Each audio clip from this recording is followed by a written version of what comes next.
The air in Tenochtitlan is thick enough to taste. It's a mixture of wet mud from the lake, the sweet, cloying smoke of copal incense, and something else. Something metallic. Familiar.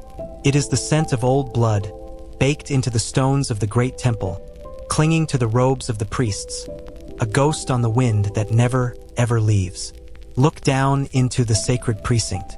As the sun bleeds out over the western mountains, its last, dying light catches on something impossible. A wall, but not of stone or wood. A wall of bone. Thousands upon thousands of human skulls. Their empty sockets staring out across the plaza. Their silent jaws frozen in a perpetual scream. This is the Huey Tzompantli, the Great Skull Rack, and the silence you hear is a lie. It is the silence before the drums begin to pound. It is the silence before the conch shells blare, and the chant of thousands of voices rises from the crowd. It is the silence before the obsidian blade flashes, and the heart is offered to the sun, and the body is sent tumbling down the pyramid steps in a cascade of crimson. This structure, this mountain of the dead, was not built in the shadows. It was the proud, public heart of the Aztec Empire. It wasn't a secret burial ground. It wasn't a monument to fallen heroes. It was a weapon, a psychological weapon, engineered with chilling precision. Its target was not the gods, but the minds of the living. Today, we are stepping away from the simplistic tales of savage rituals. We are dismantling the Huey Tzompantli, skull by skull, to uncover the brutal genius beneath. This is the story of how an empire built its throne on a foundation of terror, and how the most chilling propaganda tool in history was not made of paper and ink, but of bone and fear. To understand the power of the skull rack, we must first see it through the eyes of the men who were meant to be terrified by it. In 1521, as Hernán Cortés and his men fought their way through the island city of Tenochtitlan, they entered the sacred precinct. Among them was a soldier named Bernal Díaz del Castillo. He was a hardened man, a veteran of battlefields, no stranger to death, but what he saw there haunted him for the rest of his life. He would later write of it, his words still trembling across the centuries. He described the great wooden racks that Tzompantli stretched between towering posts, and fixed upon them, he claimed, were countless human skulls. He tried to count them. He gave up. The number was beyond comprehension. He saw the skulls of warriors, their long hair still matted to the bone. He saw the skulls of women, of children. The sheer, industrial scale of it was what broke him. This was not the work of a single battle or a single madman. This was the work of a system, and in that moment of visceral horror, Bernal Díaz and his comrades believed they were staring into the heart of absolute evil, a chaos of bloodlust, a pile of trophies from a god of death. But they were wrong. What they interpreted as savage chaos, we can now recognize as something far more sophisticated, and in its own way, far more terrifying. This was not a random pile. It was a meticulously organized ledger, a public accounting of power. The Huey Tzompantli was the final, grim product of the Aztec Empire's most vital institution, a machinery of control that was as logical as it was brutal. To see it as mere cruelty is to miss the point entirely. For the Aztecs, this was a matter of cosmic survival. Their world was a fragile, precarious thing. They believed that the sun god, Huitzilopochtli, was locked in a constant nightly war against the forces of darkness. To win this war, to ensure the sun would rise again the next morning, he needed strength. He needed Calciuhatl, the precious, life-giving water. And in the Aztec universe, the most potent form of this sacred liquid was human blood. The sacrifices were not acts of malice. They were acts of cosmic duty. The victims were not merely killed. They were transformed into literal fuel for the cosmos, their life force sustaining the very fabric of reality. The skull rack was the physical proof that this sacred duty was being fulfilled. It was the Empire's receipt, its guarantee to the people that the gods were being fed, and the world was safe for another day. But that was only the story they told in the open. Beneath the theology, in the cold, hard language of politics, the skull rack was speaking a much darker, much more human message. To keep the skull rack full, to keep the sun rising, the Aztec Empire needed a constant, reliable supply of its sacred fuel. This was not left to chance. It was engineered. The Aztecs invented an institution unique in the annals of warfare. A conflict whose primary objective was not land, not treasure, but human beings. They called it the Zakiayotl, the Flowery War. The name is deceptively beautiful. A flower war. It conjures images of petals drifting on the wind. But in the Aztec world, the flower was a metaphor for the human heart. Its blooming was the spray of blood from a chest torn open. These were not wars of annihilation. They were formalized, almost ceremonial conflicts, arranged by mutual agreement with rival states like Tlaxcala. On a predetermined battlefield, warriors would clash. The goal was not to kill the enemy outright on the field, but to capture them alive. A dead warrior was a wasted resource. A living, breathing captive was a promise of another sunrise. For an Aztec youth, taking a captive was his ticket to social prestige, to wealth, to honor. For the captured warrior, it was a bizarre, twisted contract.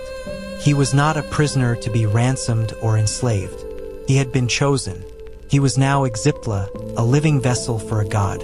He would be treated with a strange, reverential hospitality for weeks or months, fed and cared for, before his final, sacred role in the great cosmic drama.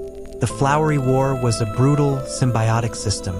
It provided the Aztecs with their sacrifices, and their enemies with a chance for glory and a direct, if fatal, pathway to the divine. It was a factory, and its product was the condemned. When the day of the festival arrived, the theater of death began. The city was a riot of color and sound. The air, thick with incense, crackled with anticipation. The captive, often drugged or intoxicated to dull his senses, was led from his gilded cage. He was forced to ascend the hundreds of steps of the Templo Mayor, a slow, agonizing climb towards the summit, with the entire city watching from below. Each step was a drumbeat counting down to the end. At the top, in the small, blood-slicked sanctuary, the world narrowed to a few nightmarish moments. For priests would hold him down, stretching his limbs over the techcatl, the sacrificial stone. His back was arched, his chest thrust towards the sky. The fifth priest, the Nacum, wielded the obsidian knife. There was no hesitation, a single expert motion. The ribs were cracked open with a stone knife. The heart, still beating, was ripped from the cavity. For a moment, the priest would raise the heart, the precious eagle cactus fruit, toward the sun, offering its still quivering life force to Huitzilopochtli. The body, now an empty vessel, was not treated with reverence. It was kicked, sent tumbling head over heels down the steep pyramid steps, a cascade of broken flesh and blood, coming to rest in a heap at the bottom. The crowd roared. The spectacle was complete. The god was fed. But the ceremony's end was just the beginning of the bureaucratic process. As the body lay broken at the pyramid's base, a different, more clinical team took over. These were the artisans of death. With practiced efficiency, the head was severed. It was not hacked off. It was carefully removed. This head was now a vital component, destined for the rack. The real work began. Using sharp obsidian blades, skilled hands would meticulously deflesh the skull, stripping it clean. This was not a job for the squeamish. It was a specialized craft. Then, using a manual drill, a hole was bored through both temporal bones of the skull, on either side of the head. This was the final, crucial modification. These prepared skulls were not thrown onto a pile. They were sorted, counted, and inventoried. They were then handed to the builders of the Tzompantli, who would slide the skulls onto the massive wooden crossbeams, the poles passing neatly through the drilled holes. Skull after skull after skull, lined up in grim, orderly rows. This was the part of the machine that the crowd didn't see. The public saw the glorious, terrifying theater. But behind the scenes, it was a grisly, efficient, and shockingly scalable production line. The Flowery War was the procurement department. The sacrifice was the public relations event. And the defleshing and drilling were the quality control and assembly line, ensuring the empire's most powerful billboard was always updated, always growing, and always silently screaming. So the skulls were prepared, and the rack was filled. But what was the message? A single skull is a tragedy. 1,000 skulls, arranged in perfect, endless rows, is a statement. The Huey Tzompantli was not a messy heap. It was architecture. It was a language, and every skull was a word spelling out the same brutal sentence. Let's learn to read it. First, read it as a subject people from a conquered province, forced to travel to the capital to deliver your tribute. You walk through the bustling, impossibly grand city, and your path takes you directly past this wall of bone. Your eyes scan the faces, and your blood runs cold. You recognize the hairstyles, the cranial shapes, the dental modifications of your own homeland. Your tribute was not just maize, feathers, and jade. Your tribute was your people. The message is clear. Rebellion is not just defeat. It is ritual annihilation. Your identity will become a line item in our ledger of power. Now, read it as an ambassador from a rival, independent state like Tlaxcala. You are here for tense negotiations. You see the scale, the freshness of the skulls. You understand the Zakiayotl is not a myth. You see that your own warriors are here, their skulls part of this grim tapestry. The Aztecs are not just showing you their military might. They are demonstrating their divine mandate. The rack says, "Our God is strong because we feed him the most precious fuel. Your gods are weak. Align with us, or become part of our divine work." It was diplomacy at the point of a blade, a negotiation where one side had already filled the room with the corpses of your allies. And finally, read it as an Aztec citizen. You are not horrified. You are reassured. This towering edifice is proof that the priesthood is diligent, the warriors are brave, and the emperor is fulfilling his sacred duty. The sun will rise because of this. The rains will come. The empire is strong, and you are safe within its walls. The Tzompantli was a perverse form of patriotic art, a monument to collective security bought with the blood of others. It was a single structure with 3 different simultaneous translations. To the conquered, it was a threat. To the rival, it was a display of divine favor and unstoppable force. To the Aztec, it was the bedrock of their civilization. This was the genius of the Skull Rack. It spoke a universal language of power, tailored perfectly to its audience. It was the central processor of the Aztec Empire's psychological warfare. For centuries, the Tzompantli existed only in the horrified accounts of the conquistadors. It was a ghost, a legend. Was it real? Or was it just Spanish propaganda, a horror story invented to justify their own brutality? Then, in 2015, archaeologists digging near the foundations of the Templo Mayor made a discovery that silenced the skeptics and rewrote history. They didn't find a wooden rack that had rotted to dust. They found what was left after the rack was full. They found a tower, a cylinder over 5 meters in diameter, built not of stone, but of human skulls. Hundreds of them, meticulously stacked and bound together with lime mortar. This was the final destination. When the wooden racks could hold no more, the oldest skulls were taken down and incorporated into this permanent, expanding architecture of terror. This was the Huey Tzompantli's core. But the discovery held a second, even more shocking revelation. As the team began the painstaking work of studying these skulls, they made a chilling observation. It wasn't just the skulls of young male warriors. Mixed in with them were the skulls of women and the skulls of children. This single finding shattered the simplistic narrative. This was not just a warrior's hall of fame. The Aztec Empire's thirst for sacrificial victims and its need to broadcast terror knew no such boundaries. The message of the Tzompantli was even more comprehensive and horrifying than we knew. It didn't just say, "We will kill your warriors." It said, "We will consume your entire people. Your future, your lineage, your very continuation. It all ends here with us. We will erase you from the world and add you to our walls." The archaeology confirmed the worst of the Spanish accounts, and then went beyond them. The Tzompantli was real, and it was worse than anyone had imagined. It was the proof that in the Aztec world, no one was safe from the insatiable logic of the state. The Tzompantli was a masterpiece of psychological control, but every weapon has its limits. The Aztecs discovered that fear can command obedience, but it cannot breed loyalty. It forges a chain, not a bond. And when that chain is pulled taut, it can snap. For decades, the Skull Rack had whispered its threat to the subject states surrounding the Aztec heartland. They paid their tribute in goods and in blood, their resentment simmering beneath a surface of terrified compliance. They had seen the cost of defiance etched in bone. Then the strangers came. Cortez and his band of conquistadors arrived not just with steel and gunpowder, but with an even more potent weapon, an alternative. When Cortez made his audacious push towards Tenochtitlan, he didn't have a large enough army. His true force multiplier was the thousands upon thousands of Tlaxcalan and other indigenous warriors who flocked to his banner. Why? They saw a chance to break the cycle of the Flowery War. They saw an opportunity to topple the empire whose greatest monument was built with the skulls of their own people. The very terror that had cowed them for generations now became the fuel for their rebellion.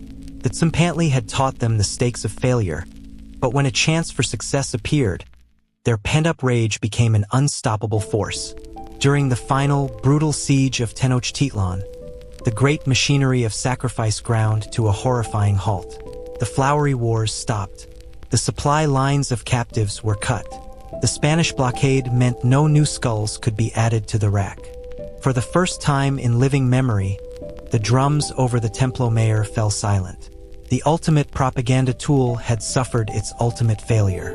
The empire that had so expertly mastered the language of fear found itself isolated, surrounded by enemies it had created. The Tzompantli still stood, a grim monument to past power, but its message was now hollow, could no longer protect the city. It could only watch as the empire it helped build was systematically dismantled, street by street, canal by canal. The silence that fell over the Skull Rack was the sound of an ideology collapsing under the weight of its own brutality. Today, the Tzompantli is quiet. The chants are gone. The obsidian knives are dust. What remains is a tower of skulls, excavated from the mud and preserved behind glass, a fossil of a forgotten fear. We are left to walk among these echoes and ask the difficult questions. Was this structure the ultimate symbol of a society living in sacred harmony with its gods? A brutal but necessary price for the sun to rise? Or was it the desperate, grotesque act of a theocratic state, using the language of divinity to mask a raw hunger for domination? Perhaps the most chilling lesson of the Skull Rack is that the Aztecs were not monsters. They were humans, responding to their understanding of the universe with a terrifying, logical consistency.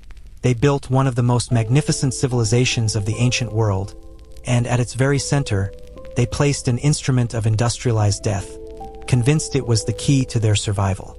The Tzompantli forces us to confront an uncomfortable truth, that the line between profound faith and profound cruelty can be vanishingly thin, that the tools of propaganda, fear, spectacle, the dehumanization of the other, are ancient, powerful, and universally understood. A civilization that glorifies and institutionalizes violence, no matter how divine its justification, ultimately builds its foundations on a fault line. The stones of Tenochtitlan now lie beneath one of the world's largest modern cities. But the warning carved into the bone of the Tzompantli still breathes. Any empire that trains its people to find solace in the suffering of others is, ultimately, building its own tombstone. So tell us, what do you think? Does the Tzompantli stand as history's most effective piece of psychological warfare, or its most horrifying testament to the abuses of faith? Let us know your thoughts in the comments below. If this descent into the shadowy heart of the Aztec Empire gripped you, if you want to join us as we unravel more of history's darkest secrets, then hit subscribe and ring the bell. The past is waiting, and its echoes are louder than you think.